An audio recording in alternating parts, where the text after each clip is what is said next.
বিশ্বের মানুষ সুন্দরবনকে চেনে। সম্প্রতি পদ্মা সেতু সামনে এসেছে যোগাযোগের ক্ষেত্রে, মেট্রো রেল এসছে। ঠিক প্রাকৃতিক সম্পদের ব্যাপারেও সাদা পাথরের দেশ কোথায়? বাংলাদেশের সিলেটের গোলাগঞ্জ অঞ্চল। আজকে এই ঐতিহ্যটা ধ্বংসের মুখোমুখি। কারা ধ্বংস করলো? কিছু পাথর খেকো কত সুন্দরভাবে পাথরগুলোকে হজম করে ফেললো। দেখেন, এত শক্ত পদার্থ পাথর খেয়ে ফেললো তারা। কিভাবে গেল? রাতের আধারে লোক লাগিয়ে পাথরগুলোকে তুলে বিভিন্ন জায়গায় পাথরগুলো বিক্রি করে দিল। আজকে গোলাগঞ্জ বা সেই অঞ্চল পাথরের কোনো অস্তিত্ব নাই। আপনারা গতকালকে বা পরশুদিন দেখেছেন পর্যটকরা আবার সেখানে যাওয়ার চেষ্টা করেছে, প্রশাসন পদক্ষেপ নিয়েছে। যারা পাথর চুরি করে নিয়ে গিয়েছেন সেই চোরাই পাথর বিভিন্ন জায়গা থেকে উদ্ধার করেছে, ওখানে পাথর নিয়ে এসেছে, কিছু কিছু মানুষকে গ্রেফতার করেছে। আমাদের একটি জিজ্ঞাসা, 5 আগস্টের বৈষম্য বিরোধী আন্দোলনের চেতনায় ফ্যাসিস্ট পালিয়ে গেল, তারপরে প্রায় 1 বছর হয়ে গেল এই প্রশাসনে। আপনারা যারা ইউএনও ছিলেন, এবং আশ্চর্যের বিষয় বিজিবির একটি ক্যাম্প, ওই পাথর যেখান থেকে চুরি হয়েছে ভোলাগঞ্জের, তার 100 গজের মধ্যে 100 ফিটের মধ্যে বিজিবির একটি ক্যাম্প। তুমি যারা বিজিবির লোকজন, তোমরা যারা ওখানে ডিউটি করছো, হাসিনার সময় তো তোমরাও আমাদেরকে গুলি করে মেরেছ, আমরা দেখেছি। কত কত সগৌরবে তোমাদের গাড়ি থেকে গুলি করে মানুষগুলোকে হত্যা করা হয়েছে। যাই হোক, আমি সেদিকে কথা বাড়ালাম না। তোমরা কি করলে? তোমাদের কি বিবেক বোধ জাগ্রত হয় নাই? তোমরা কি জিজ্ঞাসা করো নাই আপনারা পাথরগুলোকে কেন নিয়ে যাচ্ছেন? তোমাদের কাছে তো সমস্ত ক্ষমতা ছিল, তোমরাও ব্যর্থ হয়েছ। ইউএনও, আপনি ওই অঞ্চলের ইউএন এলাকার প্রভাবশালী নেতার নাম আসছে।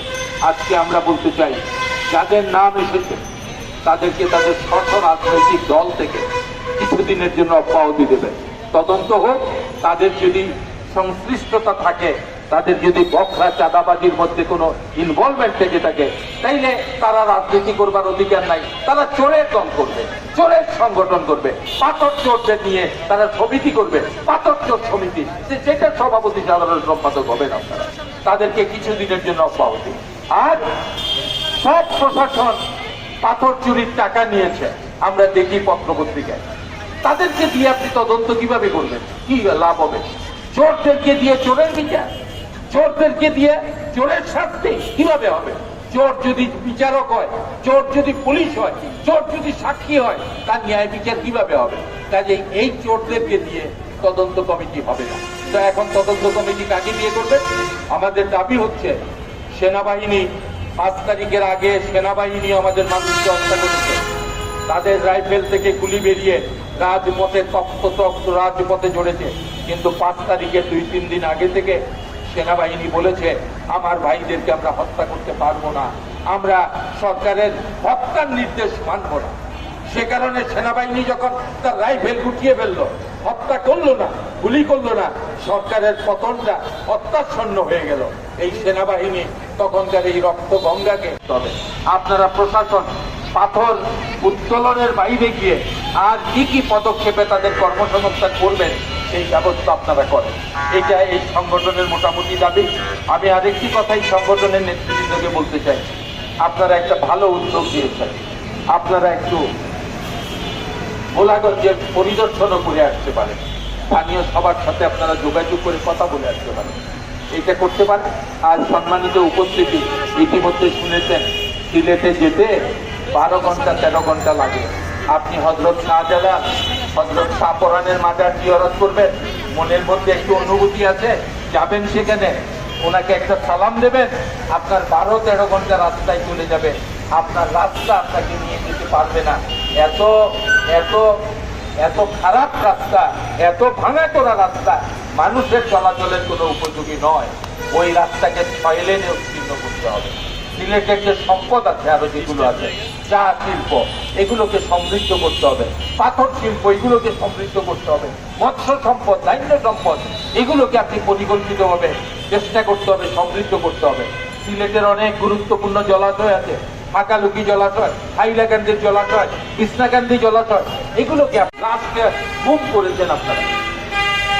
এত অপরাধ আপনাদের, এই জন্য 5 তারিখের পরে আপনাদের অনেকেই আপনারা পলায়ন করেছেন, থাকেন নাই, সরে গিয়েছেন। অনেকগুলো থানায় অগ্নিসংযোগ হয়েছে। কেন আপনাদের হবে? আপনারা কেন সরকারের পুলিশ হবেন? আপনারা রাষ্ট্রের পুলিশ হবেন, বাংলাদেশের পুলিশ হবেন। আপনারা হতে পারেন নাই বলে এই শাস্তি পেয়েছেন। আপনারা গোলাগঞ্জে কি করবেন? আপনার এসপি কি করলো? আপনার ওসি কি করলো? আপনার পুলিশ কি করলো? আপনারাও তো সহযোগী হলেন। আমরা শুনে লজ্জিত হই যখন শুনি আপনাদেরকেও টাকা দিয়ে ওই পাথর চোররা, পাথর ডাকাতরা, পাথর ঠেকরা আপনাদেরকেও আপনাদের জবান বন্ধ করে দিয়েছে। এর কারণে যদি বাংলাদেশ পৃথিবীর মানুষের কাছে সমাদৃত হয়, মানুষ আপনার পাশে থাকবে, সেভাবে আপনি সকলকে নিয়ে এগিয়ে যান, এই প্রত্যাশা ব্যক্ত করে এই সংগঠনকে পুনরায় অভিনন্দন। এই সংগঠনের উদ্যোক্তা, তরুণ সংগঠক, উদ্যোগী নেতা অ্যাডভোকেট আবুল কালাম আজাদ সহ তার সাথে আরো যেসব নেতৃবৃন্দরা রয়েছেন তাদেরকে আন্তরিক অভিনন্দন জানিয়ে আজকে যারা অংশগ্রহণ করেছেন তাদের প্রতি পুনরায় শ্রদ্ধা জ্ঞাপন করে আমার বক্তব্য শেষ করছি। আপনাদের সকলকে ধন্যবাদ। আসসালামু আলাইকুম।